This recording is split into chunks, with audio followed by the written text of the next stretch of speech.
सन 1664 में जब काशी विश्वनाथ में औरंगजेब की सेना ने काशी विश्वनाथ ज्योतिर्लिंग को खंडित करने के पापी उद्देश्य से आक्रमण किया, उनका सामना पारंपरिक सैनिकों से नहीं अपितु महानिर्वाणी अखाड़े के सन्यासियों से हुआ। सूर्योदय से लेकर सूर्यास्त तक युद्ध हुआ, भूमि सहस्रार शवों से पट गई और अंततः ज्ञानवापी के युद्ध में सन्यासियों ने एक महान विजय प्राप्त की। ज्ञानवापी के युद्ध में मिली पराजय से तिलमिलाए औरंगजेब ने 5 वर्ष उपरांत विश्वनाथ ज्योतिर्लिंग पर पुनः आक्रमण किया। जब आक्रमण रोकना असंभव हो गया तो शिवलिंग को गले लगाकर महंत ने कुएं में छलांग लगा दी। विश्वनाथ मंदिर का शिखर तोड़कर औरंगजेब ने उस पर ज्ञानवापी मस्जिद का गुंबद बना दिया। तो कौन है ये साधु?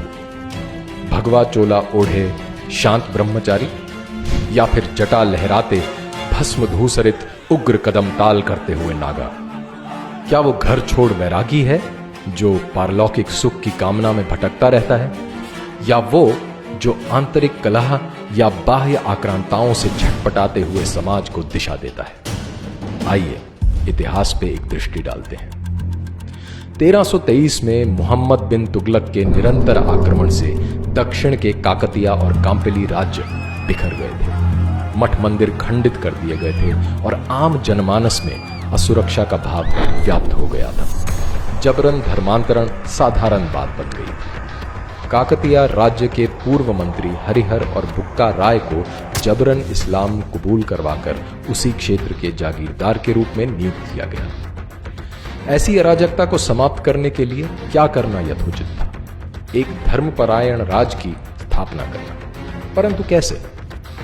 स्वामी विद्यारण्य का आध्यात्म बल ही था कि उन्होंने हरिहर और बुक्का राय को हिंदू धर्म में पुनः दीक्षित कर विजयनगर साम्राज्य की स्थापना की। दोनों भाइयों ने आक्रांताओं को बाहर खदेड़ा और राज्य की सीमाएं सुरक्षित की। स्वामी विद्यारण्य ने सन्यासी होते हुए न केवल नए राज्य को धार्मिक दिशा दी अपितु प्रधानमंत्री का पदभार भी संभाला। और इस प्रकार दक्षिण में विजयनगर इस्लामिक घुसपैठियों के विरुद्ध बांध बनकर उभरा, जो 200 वर्ष तक अपने कुशल प्रशासन, उदारवादी धार्मिक नीति, कूटनीति और अर्थव्यवस्था के कारण समृद्ध रहा।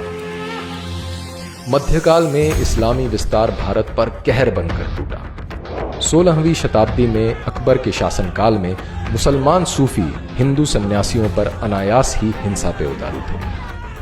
इसके परिणाम स्वरूप स्वामी मधुसूदन सरस्वती ने सन्यासियों को आत्मरक्षा में शस्त्र उठाने हेतु काशी में प्रतिज्ञाबद्ध किया। 17वीं शताब्दी की शुरुआत में मराठी सन्यासी स्वामी समर्थ रामदास तीर्थाटन करते हुए इस्लामिक आक्रांताओं के पराधीन भारत की दुर्दशा को प्रत्यक्ष देख रहे थे। जनमानस मरणासन्न हो चुका था।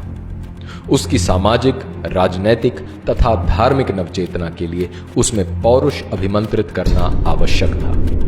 पुनः धर्म स्थापना हेतु स्वामी रामदास ने गांव-गांव में हनुमान मंदिरों और अखाड़ों की स्थापना की, जिसमें मराठा योद्धा तैयार हुए। स्वामी रामदास ने शिवाजी को क्षत्रिय धर्म उपदेशित किया तथा स्वयं को छत्रपति घोषित कर हिंदवी स्वराज की स्थापना करने के लिए प्रेरित किया। औरंगजेब के शासनकाल में मुगल आतंक अपने चरम पे पहुंचा, जब गुरु गोविंद सिंह के शिशुपुत्रों को इस्लाम न कबूल करने पर दीवारों में चुनवा दिया गया। उधर लक्ष्मण दास नामक एक राजपूत को अपने हाथों से हुई गर्भवती हिरनी की हत्या के कारण संसार से विरक्ति हुई। योगिक साधना करते हुए इन्होंने कई सिद्धियां प्राप्त की। गुरु गोविंद सिंह जी के आग्रह पर इन्होंने पुनः क्षत्रिय धर्म का वहन किया और सरहिंद को फतह कर साहबजादों की नृशंस हत्या का प्रतिशोध लिया। संसार इन्हें बंदा बहादुर के नाम से जानने लगा। जब इन्हें मुगलों ने छलवश गिरफ्तार किया, तब घृणित काय फर्रुखसियार ने इनके पुत्र को इनकी आंखों के सामने कटवाया और उसके शरीर से उसका हृदय निकालकर इनके मुंह में भर दिया। और ये परम वेदना सहते हुए बंदा बहादुर वीर गति को प्राप्त हुए। 19वीं शताब्दी तक एक तरफ ईसाई मिशनरी का धर्मांतरण के लिए बढ़ता प्रपंच, वहीं दूसरी ओर अंधविश्वास और निरक्षरता के कारण शिथिल पड़ा हिंदू समाज। अज्ञान और गरीबी का द्योतक बन चुकी हिंदू सभ्यता को रामकृष्ण के शिष्य विवेकानंद ने वेदांत गर्जना कर ज्ञान, भक्ति और कर्म की परिधि में पुनः परिष्कृत किया, जिसकी गूंज 11 सितंबर 1893 को अमेरिका के विश्व धर्म संसद में सुनाई दी, जहां अन्य प्रतिनिधि अपने धर्म की शक्ति और विशेषता सिद्ध करने में लगे थे। वहां विवेकानंद ने न केवल सहिष्णुता अपितु सार्वभौमिक स्वीकृति की बात कर संपूर्ण विश्व को भारतीय सभ्यता के प्रति मुग्ध कर दिया। रामकृष्ण मिशन की स्थापना कर इन्होंने ऐसे महात्माओं की पीढ़ी तैयार की जिन्होंने वेदांत दर्शन ही नहीं अपितु दरिद्र नारायण की सेवा करने के लिए संन्यास धारण किया। मृत्यु का भय दिखाकर अथवा प्रलोभन देकर धर्म परिवर्तन करने का व्यवसाय भारत में अब पुराना हो चला है। धर्म परिवर्तन के इस कुचक्र को भेदने का कार्य आर्य समाज के शुद्धि आंदोलन से शुरू हुआ, जिसमें प्रलोभनवश ईसाई बने या विवशता में इस्लाम कबूल किए लोगों को पुनः हिंदू धर्म में दीक्षित किया जा रहा था। 3 दिसंबर 1926 को आर्य समाज के स्वामी श्रद्धानंद की दिल्ली स्थित उन्हीं के आवास में जबरन घुसकर अब्दुल रशीद नामक व्यक्ति ने गोली मारकर हत्या कर दी। राष्ट्रीय आंदोलन में प्रमुख भूमिका रखने के बाद भी स्वामी श्रद्धानंद को इसलिए मार दिया गया क्योंकि वे उन मलकान राजपूतों को पुनः हिंदू धर्म में प्रविष्ट करना चाहते थे जो मुगल काल में जबरन मुसलमान हो गए थे। स्वतंत्रता के बाद सेक्युलरवाद की आड़ में धर्मांतरण का यह व्यवसाय चलता रहा और विधर्मियों द्वारा सन्यासियों की निर्मम हत्या नहीं रुकी।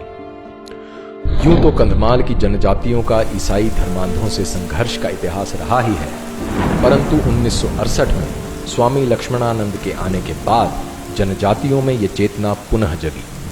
23 अगस्त 2008 को जन्माष्टमी के दिन 20 सशक्त नकाबपोशों ने स्वामी लक्ष्मणानंद की कलाई और स्नायुजाल को काटकर उनके शरीर को गोलियों से छलनी कर दिया। 2013 में माओवादी नेता पुलरी रामा राव तथा अन्य धर्मांतरित ईसाइयों को दोषी पाया गया। इसी प्रकार सन्यासी कई बार गहरे षड्यंत्र का शिकार हो जाते हैं या फिर सरकारी उदासीनता के कारण गुमनामी में देह त्याग करते हैं। हरिद्वार स्थित मातृसदन आश्रम के सन्यासियों की गंगा के अविरल निर्मल प्रवाह के लिए देह त्याग की परंपरा सी बन गई। उसी परंपरा के साधु स्वामी ज्ञान स्वरूप सानंद ने सरकार से मुख्यतः हिमालय में गंगा की सहायक नदियों पर बनने वाले जल विद्युत परियोजनाओं पर तथा हरिद्वार कुंभ में बालू खनन, निर्वनीकरण तथा जीव जंतुओं की हत्या पर प्रभावी रोक लगाने की मांग की। सरकार की उदासीनता देखकर मजबूरन आमरण अनशन पर बैठे। अपने अंतिम साक्षात्कार में स्वामी सानंद ने कहा था कि अगर गंगा के लिए उनकी मृत्यु भी हो जाए तो उन्हें कोई पछतावा नहीं होगा।